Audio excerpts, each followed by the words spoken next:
Ça, c'est moi. Et ça, c'est mon pote Street Physio. Deux kinés du sport exerçant aussi coaching et prépa physique. Aujourd'hui, j'ai traversé tout Paris pour le rejoindre et réagir avec lui à des vidéos autour de la santé et du sport. Attention, tu vas apprendre des trucs, mais aussi probablement te taper quelques barres avec lui. Là, on voit, elle est dans un lit d'hôpital. En fait, elle est en hôpital psychiatrique. Elle a pris de la vitamine Z, je sais pas si vous connaissez. Tu leur mets un peu plein la gueule. Ah là, je suis en train de suer du fond, les gars. J'essaie de répondre premier degré. Mais ouais, voilà, c'est éclaté. Le champi de Mario, tu vois. Du coup, tu as un bonus après. Mais du coup, je sais pas, se dit pré-fatigué, c'est pour...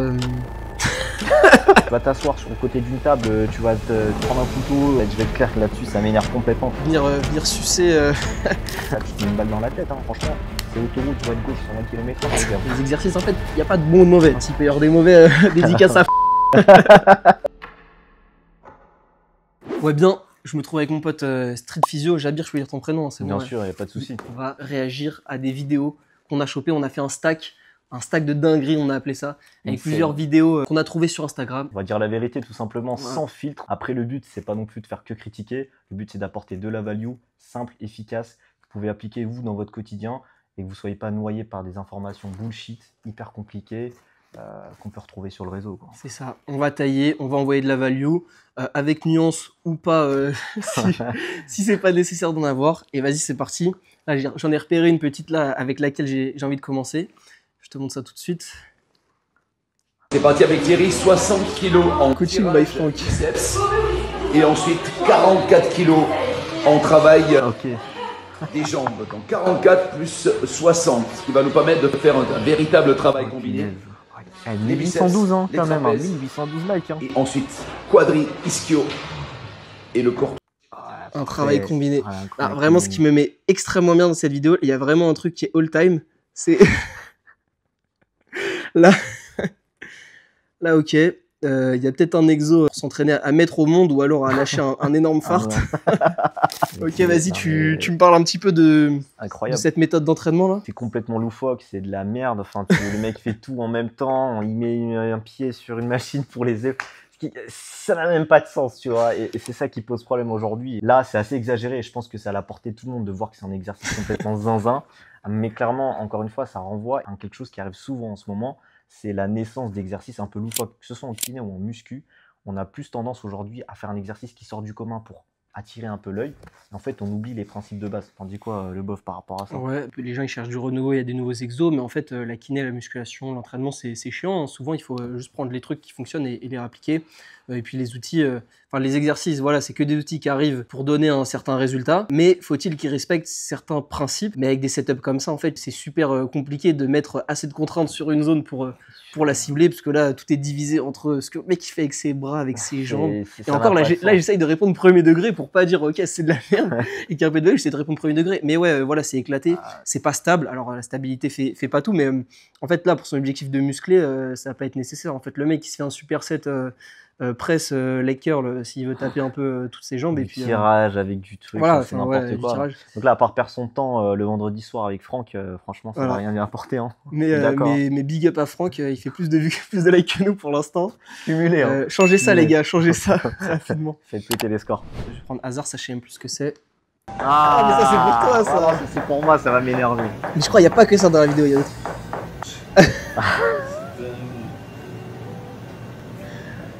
Ah, les gars. C'est le maestro du corps humain. It's electrotherapy, so we're stimulating the muscle, Stimulating, yeah. giving it some neuromuscular input to the brain. Ouais, ça fait contracter les muscles, c'est marrant. Voilà. Exactement. Super cavitation. Voilà. Là. Allez. Attends, mais là, est-ce qu'il n'aurait pas guéri sa lombalgie depuis des années, tu vois? Clairement. Et là, ce mec-là a gagné son prochain combat. Hein, mais c'est le nouveau champion. Hein. Mohamed Ali, il se back. Hein. Non, mais voilà, en fait, j'avais déjà réagi à une vidéo comme ça sur mon Instagram. Ah, là, je suis en train de suer du fond, les gars. C'est compliqué pour moi, là.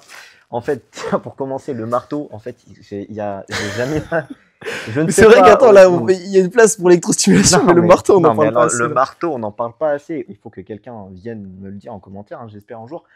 En quoi taper sur un marteau sur ton épaule, là, ici, ça va servir à quoi d'autre que juste taper sur le muscle? Il n'y a aucune efficacité qui a été trouvée Ou les là-dessus. os aussi. Que ce soit sur, ouais, pas que sur les muscles, il y a aussi les os, mais quelle efficacité ça a sur la douleur, sur les muscles, sur la détente, etc. Après, il nous enfile le gant de Thanos, là, il nous passe sur l'épaule. Mec, c'est n'importe quoi. Et il nous dit qu'en gros, en faisant de l'électrostimulation, je vais essayer de rester sérieux et de pas trop critiquer, mais là, déjà, c'est ridicule. J'ai jamais vu quelqu'un faire ça. Mais en passant son gant de Thanos sur l'épaule, entre guillemets, ça va lui réduire les douleurs, ça va aider à détendre les muscles. Pourquoi pas? Soit, effectivement, il y a certains courants électriques qui sont utilisés pour diminuer la douleur, notamment le TENS. Là, utiliser ça, le montrer sous cette forme-là, c'est bullshit. Et puis, évidemment, on finit la séance avec la petite manipulation en thoracique, évidemment, pour détendre, effectivement. Donc moi, j'ai un gros problème avec ça, c'est que, en fait, on illustre une image d'un fighter, un boxeur, tout simplement, un Bakary ici, pour montrer, entre guillemets, des skills qui seraient essentiels pour diminuer les douleurs. Donc l'électrothérapie, le marteau de merde, la thérapie manuelle. Tous ces outils-là, comprenez que c'est des adjuvants qui vont permettre de diminuer la douleur. Et encore, pour le marteau, je suis vraiment pas sûr du tout. Voire limite, j'y crois absolument pas. C'est peut-être des choses qui vont soulager sur le court terme, mais en aucun cas, c'est ça qui va vous faire disparaître, avoir mal au dos, moins mal au dos. Et en fait, là, c'est fallacieux parce que du coup, tu utilises l'image d'un boxeur pour se dire, waouh, lui, il fait du sport, il doit avoir souvent mal. Du coup, je dois aller chez lui faire ça pour que ça fasse moins mal. Encore une fois, ça c'est... En fait, déjà d'une part, ça me fait rire, mais d'un autre côté, ça m'énerve tellement parce qu'il y a tellement de dérives. Et ça, pour le coup, ça arrive souvent. Ouais, bah tout est dit, hein. C'est des adjuvants, donc c'est pas du tout le cœur d'une thérapie. Si vous voulez relâcher des muscles, le plus efficace que mettre de l'électricité dessus, c'est les contracter fort, et vous allez voir qu'ils vont être plus relâchés après. Ou alors avec certains étirements pas trop forts, mais c'est souvent plus efficace que l'électricité pour détendre ça. Ouais, l'électricité, voilà, ça peut peut-être aider à détendre un petit peu, ça peut avoir des effets sur les courbatures. Je suis en train de préparer une vidéo sur récupération, mais on s'en bat les couilles tout ça pour dire que j'ai vu que ce genre de choses-là pouvait avoir des effets sur les courbatures, les réduire en place de courbatures, donc déjà c'est un petit effet. Au niveau de l'électrothérapie, pareil pour la thérapie manuelle, le massage si on veut. Par contre, le marteau, il y a vraiment rien du tout, ça pue la merde. C'est clair et net. Le reste... En contextualisant, on peut comprendre, mais voilà, faut pas croire qu'en fait vous allez guérir de pathologie avec ça, comme a dit Jabs. Allez. Attends, je commence à le faire.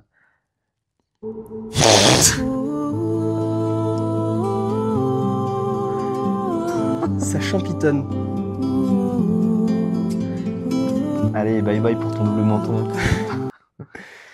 Non mais en fait tout est parfait, c'est déjà dit dans la vidéo, là on voit elle est dans un lit d'hôpital, en fait elle est en hôpital psychiatrique et juste voilà, ou elle a volé un téléphone ou alors on lui a autorisé alors que bah elle devait pas en avoir et elle fait des dingues. Voilà, elle fait la promotion de ce genre de produit, donc pas étonnant qu'elle dise que ça va avoir plein de bénéfices. Donc 5 minutes suffisent pour tonifier son cou, dire bye bye double menton. Si tu veux perdre ton double menton, il faut perdre du gras, ok? Donc ça c'est ça on est assez d'accord, et elle j'imagine qu'elle est d'accord avec ça. Par contre, ce genre de truc, elle te dit que ça va te faire perdre ton gras au menton, classique de chez classique, sauf qu'on peut pas cibler la perte de gras. Vraiment, ça c'est pas possible. Quand tu vas te dépenser ou quand tu vas réduire les calories, tu vas perdre de manière générale, ou alors dans les zones que ta génétique choisit de faire perdre en premier. C'est naturel, tu peux pas, c'est pas parce que tu vas bosser ton cou que tu vas perdre du gras au niveau du cou. Ça, c'est un truc qui commence à être pas mal débunk, mais moi-même, j'ai des patients encore, là, vraiment, je pense, sur les 2 dernières semaines, j'ai au moins 2 patients qui m'ont dit ouais, on peut faire des exos pour là, parce que je veux perdre ma graisse du ventre. Ouais. Ça marche pas comme ça. Et j'ai dit que, là, on a débunk le fait que travailler une zone allait te faire perdre du gras sur cette zone, mais en plus, on est parti, du coup, du postulat, on a pris comme prémisse que ce truc-là faisait travailler cette zone-là. Alors ouais, tu vas bouger un petit peu, mais c'est pas franchement avec ça que tu vas muscler. Voilà, et si tu veux muscler ton cou, envoie-toi des lourdes flexions, extensions, rétractions, tout ce genre de choses. Mais en fait, venir sucer, je sais pas, envoyer de l'air dans un truc, ça va servir un peu à air. Tu peux un peu stimuler, je sais pas, tes muscles inspirateurs et tout. Mais c'est dans le champ, c'est le champion de Mario, tu vois. Du coup, tu as un bonus après. Ah, mais je pense en fait, elle a pris un peu trop de champion de Mario, tu vois, avant de tourner la vidéo. Ouais. C'est clairement, voilà, tu veux renforcer un muscle, il faut que tu mettes de la tension mécanique dessus, c'est simple, franchement. Ouais. Et du stress métabolique si tu veux, mais ça on pourra reparler après. Et ça on met pas. Voilà. Et en plus, impossible de cibler la perte de gras, donc rien. Voilà. Pas besoin de passer plus de temps sur ça. Parfait, ça m'a fait suer. Mais c'est. Il fallait.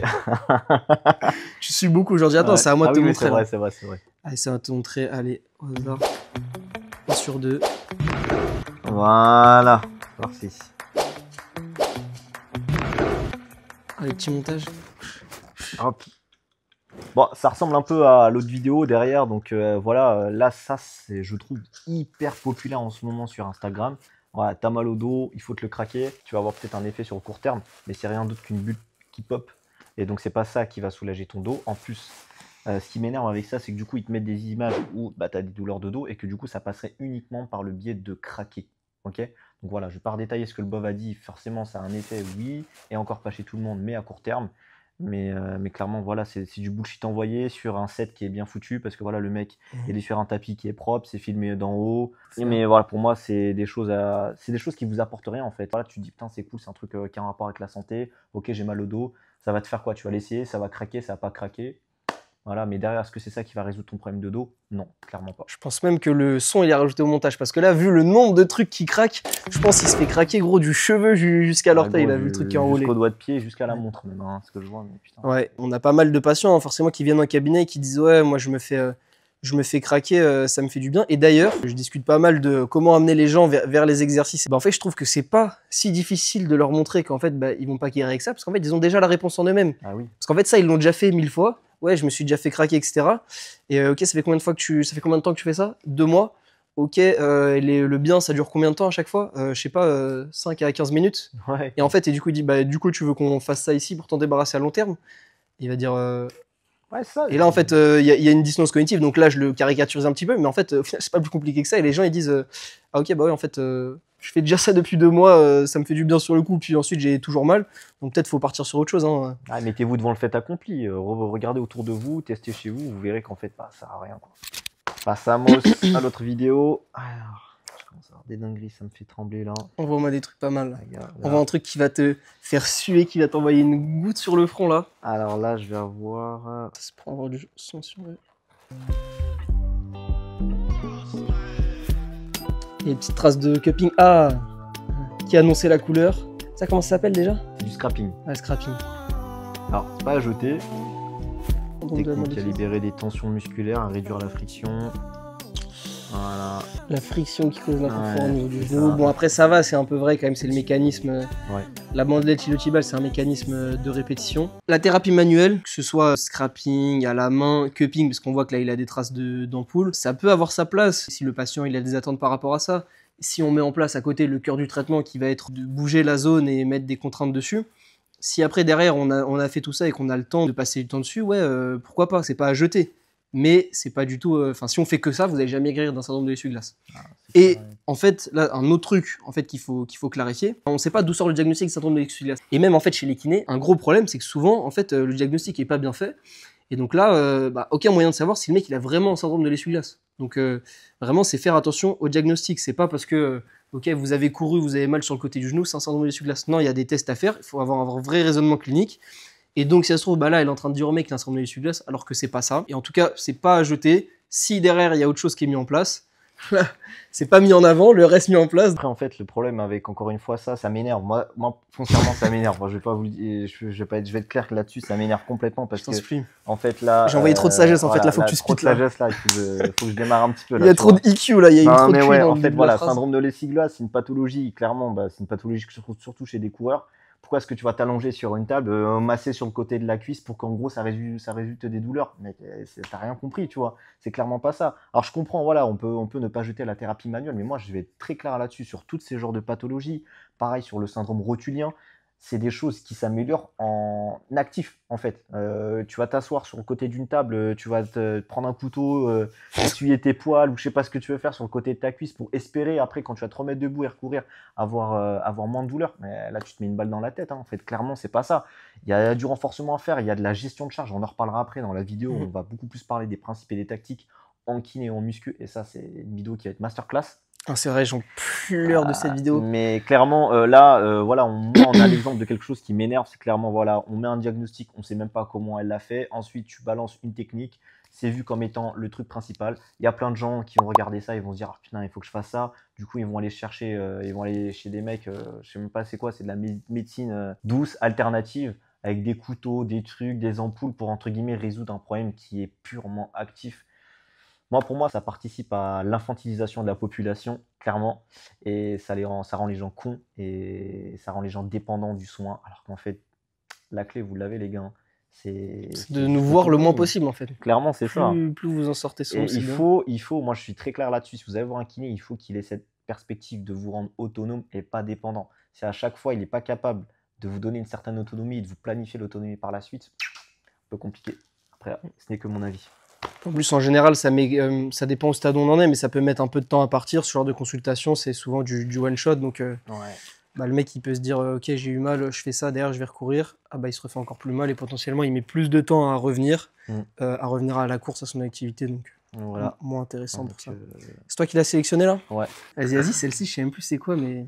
This is the only chest and shoulder workout you need if you want to build 3D cap delts and a big full aesthetic chest to make pec deck flies. What this is going to do is pre-exhaust your chest so when you move into your compound lifts, you'll have much better mind-muscle connection. Make sure you really squeeze. Va y avoir des trucs à dire. Attends, vas-y, on met pause et on reprend après. Bon, déjà, il met en avant son physique, t'inquiète. Il dit c'est l'unique entraînement dont tu as besoin pour avoir des épaules 3D. Donc, si tu fais pas ça, tu pourras pas avoir des épaules 3D. Ouais, t'as les épaules 2D. Je sais pas, elles se retrouvent dans Paper Mario, tes épaules. Et sinon, en plus, Paper Mario, c'est en 3D, mais vas-y, t'inquiète. On a compris. En Mario Bros, t'as capté. Et troisième truc qu'il a dit, parce que là, pour l'instant, il y a eu 3 takes, c'est on va faire des pec fly pour pré-fatiguer tes muscles. Ok, tu veux réagir un petit peu à ces 3 takes. Donc déjà, vendre son physique là. Alors déjà, vendre son physique. Voilà, il y a un petit flair qui s'active, mais on en reparlera après. Là, quand il fait échappe, il va dans les options, il a coché paramètres spéciaux. Ouais. Voilà, il joue pas avec les mêmes règles que vous. Il a pris de la vitamine Z, je sais pas si vous connaissez. Il y a eu, il y a eu de la harissa, de la vitamine Z. Et ensuite, il dit, ouais, t'es obligé d'avoir cet entraînement pour avoir des épaules en 3D. Bah, enfin, voilà, c'est ça le problème. Et du coup, on y revient encore une fois. Principe, je sais que tu vas débiter là-dessus. Les gars, les principes. En fait, déjà, si tu sais comment faire pour faire grossir un muscle, je vous spoil, mais du coup, c'est tension mécanique et stress métabolique. En fait, si tu arrives à trouver un exercice qui met suffisamment de tension mécanique sur les épaules, et on réinvente pas la roue, il y en a certains qui mettent pas mal de tension sur les épaules, et ben tu peux développer tes muscles. Donc, tu n'as pas un seul exercice, déjà, d'une part. Et est-ce que tu as autre chose à ajouter après sur surtout la notion de pré-fatigue là pour La notion de pré-fatigue. En gros, ce qu'il voulait faire, c'est quoi? C'est pré-fatiguer les pecs pour. Je sais pas, en fait, il n'y a pas de justification. Il dit juste ça va être pour pré-fatiguer, mais il dit pas dans quoi ça va s'inscrire. Après, du coup, nous, on peut extrapoler. Mais du coup, je sais pas, il se dit pré-fatiguer, c'est pour. Ça n'a pas de sens. Ouais, voilà. Ouais, ça je sais pas, dans l'idée, c'est quoi? C'est du pré-fatigue, comme ça, tu arrives plus vite à l'échec sur les autres. Mais dans ces cas-là, en fait, fais des séries effectives sur ton pec fly où tu te rapproches potentiellement de l'échec. En fait, une série de pré-fatigue, c'est quoi? C'est une série où tu vas pas à l'échec, mais du coup, elle est inutile, mais pour accumuler de la fatigue. Mais sauf que du coup, si tu fais une série normale, tu vas aussi accumuler de la fatigue et avoir des reps effectifs dessus. Non, mais en fait, et sachant qu'en plus, t'as pas compris en fait, parce qu'en gros, ton épaule, elle est endormie. Tu vois. Ah, ok. Et en fait, il faut la réveiller un petit peu, tu vois. Donc, tu toques la porte avec des exos de pré-fatigue. Ah, voilà. Ok, tu leur mets un peu plein la gueule. Voilà. Et après, c'est après qu'elle grossit, tu vois. Faut un peu la malmener. Ok, j'ai capté. Faites pas ça, les gars. Faites pas ça. En fait. Comprenez les trucs de base. Franchement, juste, voilà, avec ce qu'on a dit et ce qu'on complétera après par les vidéos, c'est simple. En fait, c'est simple de savoir qu'est-ce qui fait hypertrophier un muscle. Après, voilà, d'ailleurs, tu joues sur des modalités un peu plus précises, mais bon, on continue la vidéo. Mais ouais, il y a des outils qui permettent d'avoir certains gains, mais la pré-fatigue, à moins qu'il nous explique un peu après ce que son objectif, ça pue la dumps. It's going to be this hammer strength chest press machine. I really like this one a lot because I can get a really nice squeeze at the top. This exercise for chest is going to be incline Smith machine press. Now moving on to shoulders first. Ok, déjà là, moi je fais une petite pause. Donc en fait, il nous a présenté 3 exercices au niveau des pecs. Pour les exercices, en fait, il n'y a pas de bon ou de mauvais. Alors, ok, s'il peut y avoir des mauvais, dédicace à Franck. Le boss du game. Voilà, le boss du game. Mais sinon, en soi, les exercices sont pas mauvais. Par contre, où il y a un petit problème, c'est que du coup, le mec, il te dit dans son entraînement, là, tu as déjà 3 exercices pecs. Dans cette séance-là, dont 2 polyarticulaires. Les gens, en général, ils font 3, 4, et en vrai, voire plus parfois, séries par exercice. Là, si tu fais 4 séries sur chacun de ces exercices, tu es à 12 séries pecs déjà dans ton entraînement. Si tu fais 2 entraînements pecs dans la semaine, tu es à 24 séries dans la semaine. 24 séries, c'est un volume beaucoup trop haut. Donc beaucoup trop, je veux dire, pour la majorité des gens. Et surtout, pas nécessaire pour progresser. Inutile pour progresser. En fait, des gens débutant ou même avancé moyen dans la semaine avec 12 séries. Je crois que c'est ça la moyenne la plus basse. Avec 12 séries par semaine, c'est déjà pas mal. Et encore en débutant, ça va être beaucoup moins. Hein. Là, j'ai programmé pour un coaching il y a pas longtemps. Le mec, je lui ai filé, je crois, il avait 8 séries PEC dans sa semaine au début et ça suffit, tu vois. Après, on augmente progressivement. Mais déjà, en fait, à 12 séries, la plupart d'entre vous, ça va suffire pour progresser. Et là, en fait, c'est ce qu'il fait dans un entraînement. Donc, il suffit qu'il en fasse un deuxième pareil. Et vraiment, là, déjà, c'est beaucoup trop. Donc, en fait, en termes de fatigue accumulée pour le gain, c'est pas du tout intéressant. Je te prends mon exemple à moi où avant, je faisais plutôt 2 ou 3 exercices pour les pecs. J'ai diminué. J'ai mis un peu plus l'accent sur en fait la 1RM, se rapprocher de l'échec, effectivement, mettre un peu plus de tension mécanique sur les pecs. Et aujourd'hui, je fais beaucoup moins de séries de pecs par semaine, entre guillemets, si je le rapporte sur ma semaine. Et j'ai pris plus de pecs qu'il y a 2 ans, quoi, alors qu'avant, je me les butais, etc. Donc voilà, encore une fois, faut connaître. Parce que tu récupères mieux aussi. Exactement, je récupère mieux, mais aussi j'ai mis plus de tension et je me rapprochais un peu plus de l'échec. Ouais. Alors qu'avant, en fait. Plus d'intensité, tu as besoin de faire peut-être un peu moins de volume, en tout cas au début, au stade où tu en étais à l'instant T. Exactement, donc voilà, il faut encore tenir les principes en tête. Quand vous les avez, franchement, c'est autoroute, voie de gauche, 120 km/h, les gars, vous allez super vite. Mais si encore vous suivez ces conseils-là, et malheureusement c'est encore trop présent, faire beaucoup, vous allez vous retrouver dans des 24 séries par semaine, c'est ça, on était à 24 séries par semaine, alors qu'en fait... Si t'en fais 4 par exo, ce qui est à peu près... il y a des gens qui font même plus, tu vois. Donc, parce que là, en plus, ils donnent pas de modalité, ils donnent pas de... Bon, après, de toute façon, c'est compliqué d'aller autant dans le détail dans une vidéo à ça, donc ça, je ne tiens pas trop rigueur, là, juste ils présentent des exercices. Clairement, mais déjà, essayez de faire un exercice avec 3 ou 4 séries, avec à chaque fois un RIR.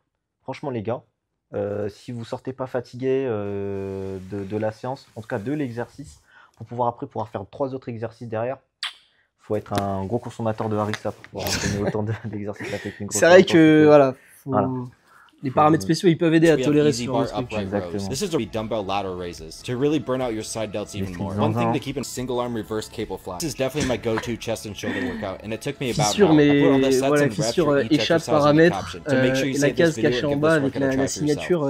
Et fissure, on est sur la planète Jupiter, tu vois. Tu vois, il a mis 2 exos plutôt orientés deltoïde moyen, un poste. Je comprends qu'il tabasse pas le hante parce qu'il a déjà pas mal d'exos de poussée. En ça c'est logique, ok. De toute façon, on a déjà. Ouais, on a déjà un peu clear un peu la vidéo. C'était déjà très complet. On a déjà donné beaucoup de value. On peut pas trop vous en donner non plus. Il faut qu'on regarde un peu. Allez.